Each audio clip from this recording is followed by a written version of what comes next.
Okay, as you can see, I went ahead and cleaned all the tracks around the window after I've got the top welded in. I just took some basic Krylon enamel paint and painted around the jambs just to give them a little bit of color. Basically cover up the steel so it didn't rust. I did the inside and out. Now what you can do is put the glue on before you paint this. I did it the opposite way, but the way you do it is your choice. You can put the glue on first.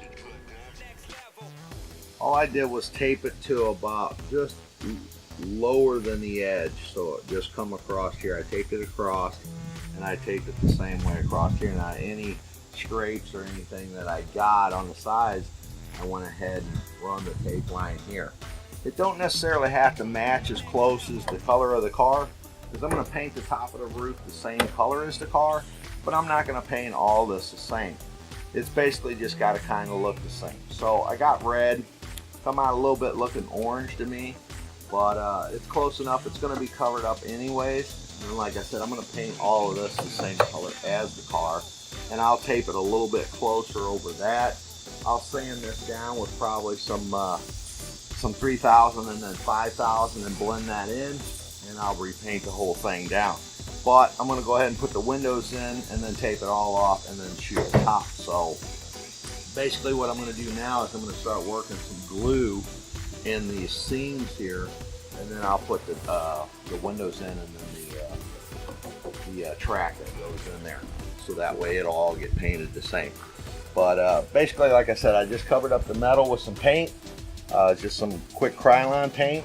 If you have to, you find it hard to get in here, or you just don't want to spray paint it or whatever, with tape in or whatever, you can take a brush and just spray the brush and then paint it in. Just make sure you don't get it all over your dash and stuff, cover that up.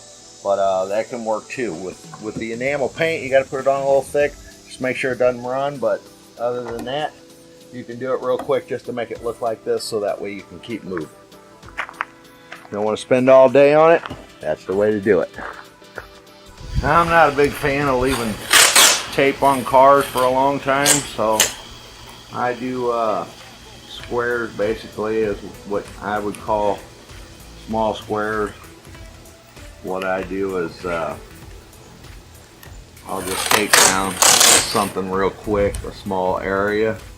That way I don't have to worry about working too big of an area and my tape stick in and then you can't get it off and it's a pain and all that kind of stuff, because it's sunny out here. So how you want to do it is your business, but I work small areas at a time. It just seems to be easier for me. So, I'm not getting crazy, but I'll just tape this off, and then right where that seam's at, I'll run a bead down there. Like I said, you can use 3M or you can use what I tell you here. all I'm doing is I'm taking and sealing this up. I don't want water sitting down in there, so I just basically seal it up. When you took this apart, I cleaned all the glue out of it. Then I started putting the glue in here. I started working in the back. I filled in the holes, and some of it will fall through the holes. You're not going to get it all to seal up those big holes. They're about 1/4 inch to a 1/2 inch hole. But once you lay down your first bead of it, you can start letting that dry and then going back over it. I'm not a real big fan of putting too much on, but you just don't want it all over because the glue can get all over. So I'd say take your time with it. The great thing about this stuff is that you can put it on there, and if you run out, you can always go and buy more and start from where you left off. So, doesn't have to look fantastic. Fill your hole. Sometimes you just gotta wear gloves though, because it'll get all over. Okay, like I said, if you run out, you can always come back and add some more in.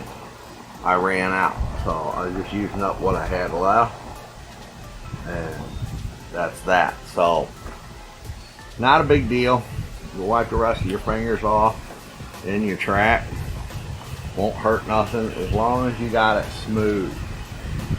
I want to leave it smooth. I don't want it real built up or anything. Like I said, I might go over it twice to make it real smooth and fill it all in, but it works pretty good. If you're asking what this stuff is, this is actually simply gutter sealer. That is what I use. It's kind of rubbery. It's also sets up kind of hard, but it seals real good. So I use gutter sealer. And since I'm done for right now, I'll take my tape back off. I do it before it all sets up real hard. That way I don't rip the sealer back out of it. I'll come back, run some extra tape. If I need to put more on there, I just put more tape on it. And that's how I basically do it. The tape keeps it from getting too high up, so that way your surface is perfect. But you do want to lay some sealer down across it all the way around and seal this back up somewhat. So that's what I do. Now, it probably wouldn't hurt to have used it before I actually spot welded it on like the corners and stuff, but it worked out fine. When this was all said and done, it didn't leak. I had no problems with it.